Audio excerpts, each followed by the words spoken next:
Fala galera, beleza? Hoje o tema do vídeo vai ser anticoncepção. Existem alguns tipos de métodos, que são os comportamentais, os de barreira, os hormonais e os dispositivos intrauterinos. E também temos os cirúrgicos. O que vai dizer se um método ele é eficaz ou não vai ser o índice de Pearl. O índice de Pearl vai ser o número de falhas em 100 mulheres em um ano. E para que ele seja considerado um índice eficaz, ele tem que ser menor a 1. Os comportamentais, vou citar algum deles. A abstinência sexual periódica, que é não ter relação sexual no período fértil, é o vulgo tabelinha. E como que você vai saber se você está no período fértil? Você tem que lembrar que o ciclo padrão tem aí mais ou menos 28 dias, mas isso pode variar de mulher para mulher. Na metade do ciclo, geralmente vai ocorrer a ovulação e o óvulo aguarda o espermatozoide por cerca de 3 a 4 dias. O espermatozoide também vai aguardar por mais ou menos 3 a 4 dias e por isso o período fértil é considerado 3 a 4 dias antes do dia 14, que é o dia da ovulação, o dia 14 propriamente dito, e 3 a 4 dias depois. E junto com esse método da tabelinha também pode ser usado o método de Billings, que seria você analisar aí o muco cervical para levar ele como um parâmetro. Quando ele está chegando perto da ovulação, esse muco aí vai se tornar um pouco mais filante, um pouco mais elástico. O índice de Pearl dele é 24, então ele tem uma taxa muito grande de falha, mesmo se você seguir tudo corretamente. Um outro método comportamental é o coito interrompido. O coito interrompido, ele não tem como calcular o índice de Pearl porque ele tem uma falha muito alta. O espermatozoide ele pode sair um pouco antes ali do orgasmo e não deve ser muito recomendado por profissionais da saúde. E nós vamos ter os métodos de barreira. O mais conhecido aí vai ser a camisinha. E vai ter aí tanto o masculino quanto o feminino. E ele também, além de prevenir contra a gravidez, ele também previne contra as doenças sexualmente transmissíveis. Pode ser aí bacteriano ou viral. Mas ele não tem aí a cobertura total contra o HPV. O índice de Pearl dele é variável, ele vai de 2 a 18. 2 no seu uso perfeito, quando utilizam aí de modo correto. No uso comum, ela vai subir aí para 18. Por isso que não dá para dizer que é um método eficaz e não pode ser indicada para usar ela isoladamente. Ela é associada geralmente com algum método contraceptivo eficaz e a sua utilização fica mais aí para prevenir as doenças sexualmente transmissíveis. Nós vamos ter também os espermicidas, que é uma medicação em que vai romper a membrana do espermatozoide. O principal fármaco utilizado é o nonoxinol 9. E o seu uso repetitivo ele pode provocar algumas microerosões no epitélio vaginal. Então isso aumenta a chance de adquirir doenças sexualmente transmissíveis. Ele tem um IP muito alto, aí 18 a 28, por isso ele não é considerado eficaz. E agora o DIU de cobre. O DIU de cobre é um método de barreira aí realmente funcional, que tem um índice de Pearl menor a 1, o que o torna eficaz, ele tem um índice de 0,6. O mecanismo de ação dele é pela reação inflamatória local, ele vai alterar ali o meio uterino, vai tornar ele um ambiente mais hostil para a fecundação. Como ele se trata aí de um corpo estranho, então ele tem a possibilidade de expulsão espontânea. A chance disso ocorrer vai ser ali nos primeiros dias da inserção, e após isso a chance é muito pequena. O melhor momento para inserção vai ser na menstruação e até 48 horas ou após 4 semanas do pós-parto. Na menstruação você tem certeza de não estar grávida e o colo uterino vai ficar um pouco mais aberto, o que deixa mais confortável para o paciente para estar inserindo.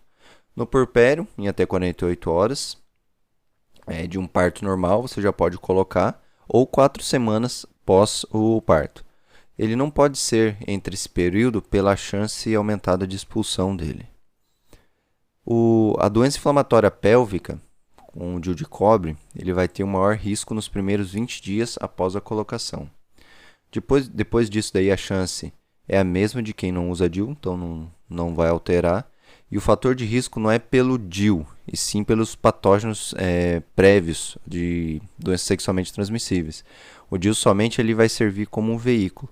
Por isso que é preciso fazer um exame antes da colocação para ver se não tem nenhuma doença sexualmente transmissíveis. Os efeitos adversos vão ser então escape, sangramento excessivo e dismenorreia. As contraindicações para o DIU de cobre. Então você, gravidez, cervicite purulenta, DIP no último mês ou mais de 2 episódios no último ano, câncer de colo, endométrio ou ovário, porque o câncer aí vai alterar a anatomia da pelve. Alterações anatômicas, aí pode ser útero bicorno, de Delfo, septado. Sangramentos excessivos ou dismenorreia. No sangramento excessivo ele não pode, porque o DIU vai aumentar ainda mais o sangramento. Então vai provocar um sangramento bem mais exacerbado. As discrásias sanguíneas, pelo aumento do sangramento também. Trombocitopenias e a AIDS, porque a AIDS, se você colocar o DIU, vai aumentar muito mais a chance de doença inflamatória pélvica. Aí agora nós vamos para o DIU com levonorgestrel, que é um DIU hormonal. Alguns dizem que ele não deveria ser colocado como um método de barreira, pois o seu mecanismo é diferente, mas estudamos junto aí com o método de barreira porque ele continua sendo um DIU. Diferente do DIU de cobre, ele pode deixar os pacientes em amenorreia. 20% aí dos pacientes no primeiro ano de uso vão entrar em amenorreia e 50% no segundo ao quinto ano de uso. Ele tem um índice de PER semelhante à ligadura tubárica, aí índice de PER de 0,2 e a durabilidade dele de 5 anos. O mecanismo dele é a base de liberação contínua de levonorgestrel dentro do útero, e essa progesterona vai alterar aí o endométrio, deixando ele mais atrófico. E altera também o muco cervical, o que dificulta a fecundação. As contraindicações dele vai ser a gravidez, a cervicite purulenta, a doença inflamatória pélvica no último mês ou mais de 2 episódios no último ano, o câncer de colo, endométrio ou ovário, o câncer de mama também, pois ele é uma neoplasia hormônio dependente. Alterações anatômicas, igual foi dito no DIU de cobre, é um útero de Delfo, bicorno. Trombocitopenias, AIDS, câncer de mama, cirrose grave e lúpus eritematoso sistêmico com os anticorpos antifosfolípides positivo. E nós vamos ter também os métodos hormonais, que ele vai ter aí como mecanismo de ação a progesterona, ela vai bloquear aí o pico de LH, que não vai deixar aí a paciente ovular, e o estrogênio associado permite uma proliferação endometrial mínima, que não vai deixar que sangre durante o seu uso. O estrogênio aí mais encontrado no mercado vai ser o etilestradiol. Ele tem um risco trombólico igual tanto na dose de 35 quanto na dose de 15 picogramas. Então por isso que ele é mais indicado aí usar microdoses. Eles vão ser todos considerados baixa dose, abaixo de 35. E existe outros aí estrogênicos, que é o 17-beta-estradiol e o valerato de estradiol. Esses outros estrogênios eles são bem mais parecidos que o estrogênio endógeno. E nós vamos ter os progestogênicos. Vamos ter aí de 4 gerações diferentes. A de primeira geração vai ser a norethisterona e o medroxiprogesterona. Esses estrogênios aí de primeira ação eles vão agir nos receptores da progesterona, mas eles vão também agir nos receptores androgênicos. Então ele vai alterar aí o perfil lipídico, ele vai baixar o HDL, aumentar o LDL e vai aumentar os triglicerídeos. Ele não é um aumento tão significativo, mas existe essa alteração. Além disso, ele tem um risco maior de fenômenos tromboembólicos. E o de segunda geração, levonorgestrel, que ele é um pouco mais seletivo que os de primeira geração, mas ainda altera aí o perfil lipídico igual aos de primeira geração e ainda tem um efeito androgênico. Então ele vai produzir acne, oleosidade da pele, mas ele reduziu os riscos tromboembólicos comparados ao de primeira geração. Os de terceira geração, que é o gestodeno e o desogestrel, Eles são ainda mais seletivos, eles não alteram o perfil lipídico, têm um menor efeito androgênico, mas tem um risco tromboembólico aumentado comparado às de segunda geração. Os de quarta geração ainda são mais seletivos, que é a drospirenona, dienogeste e o nomegestrol. Eles não vão alterar o perfil lipídico, eles têm um efeito androgênico, mas o risco tromboembólico dele aumentou comparado aos de terceira geração. Então o que a gente percebeu aqui? Que quanto mais moderna a progesterona foi ficando, o risco de fenômenos tromboembólicos foi aumentando. Isso dá pelo efeito androgênico. Quanto maior o efeito antiandrogênico, maior o risco de fenômenos tromboembólicos.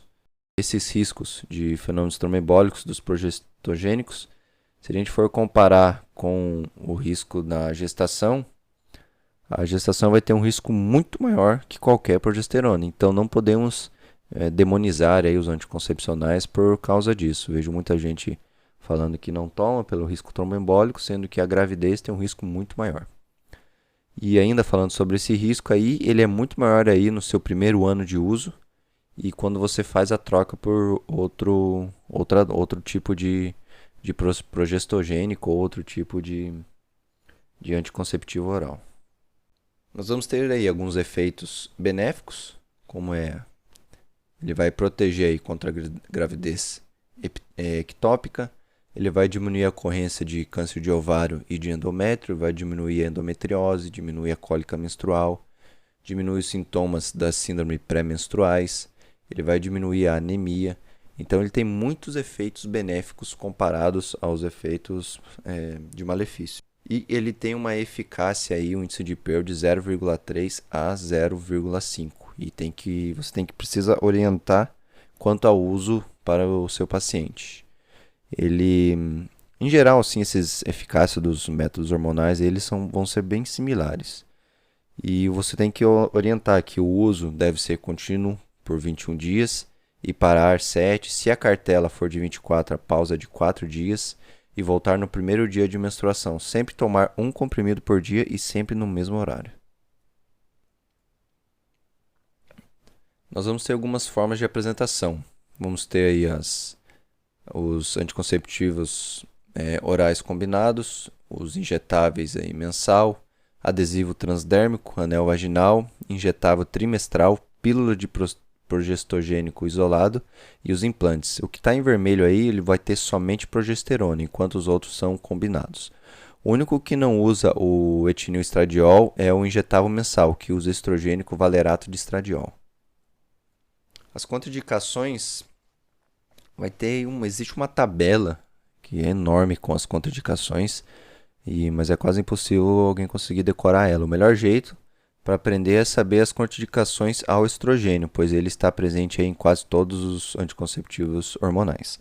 Então nós vamos ter aí o OMS 1, 2, 3 e 4. O 1 vai ser um método que pode ser usado sem restrições. O 2, os benefícios sobressaem os riscos. No 3, os riscos aí vão sobressair os benefícios. E a 4, ele é formalmente contraindicado. Então, qual que é a contraindicação ao estrogênico? Risco tromboembólico, risco de AVC, câncer de mama, e ele também aumenta a pressão arterial e o risco cardiovascular.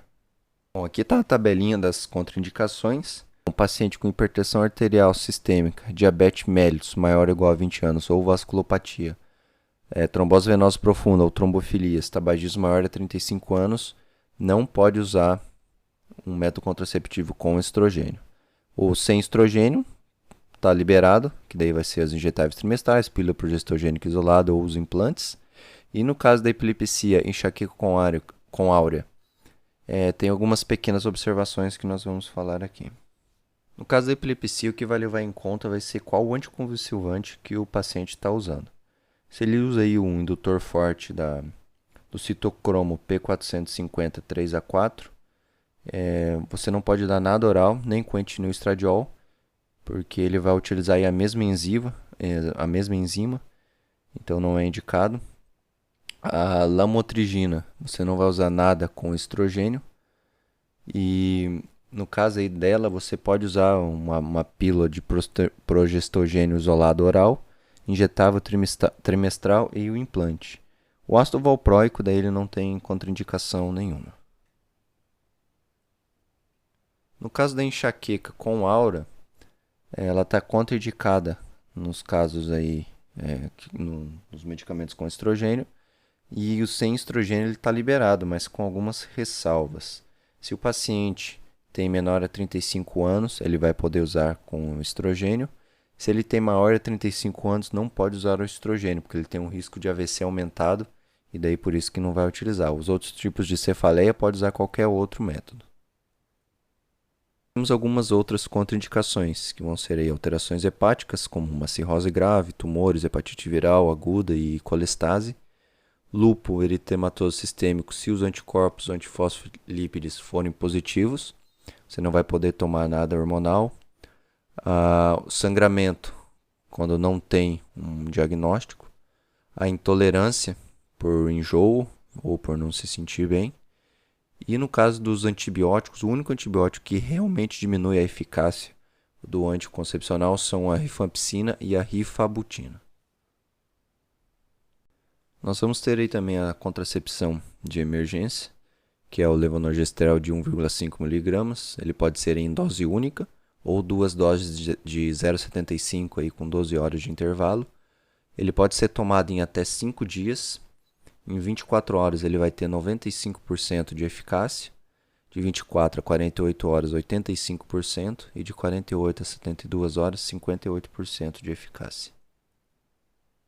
No porpério, não vai utilizar nada que tenha estrogênio, porque ele aí vai agir no receptor mamário de prolactina, vai bloquear esse receptor e diminuir a amamentação. Por isso, só se usa um método com progesterona. Pode ser um injetável trimestral, uma pílula de progesterona isolada ou os implantes. E nós vamos ter os métodos cirúrgicos. Os métodos definitivos é a vasectomia e a laqueadura. Vasectomia nos homens e laqueadura ou ligadura tubárica nas mulheres. O índice de Pearl dele é de 0,1. E o consentimento informado ele vai durar 60 dias, desde a assinatura até a cirurgia.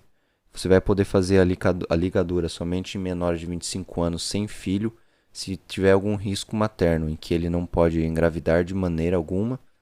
E para isso tem que fazer um documento testemunhado em cartório e assinado por 2 médicos. Você não vai poder fazer a ligadura tubárica no parto, cesariana ou aborto, exceto se comprovada a necessidade, aí por ser suscetíveis cesarianas anteriores. Então é isso, galera. Espero que vocês tenham entendido sobre os métodos anticonceptivos. Se vocês tiverem alguma dúvida, só comentar aí que eu vou estar respondendo. Valeu!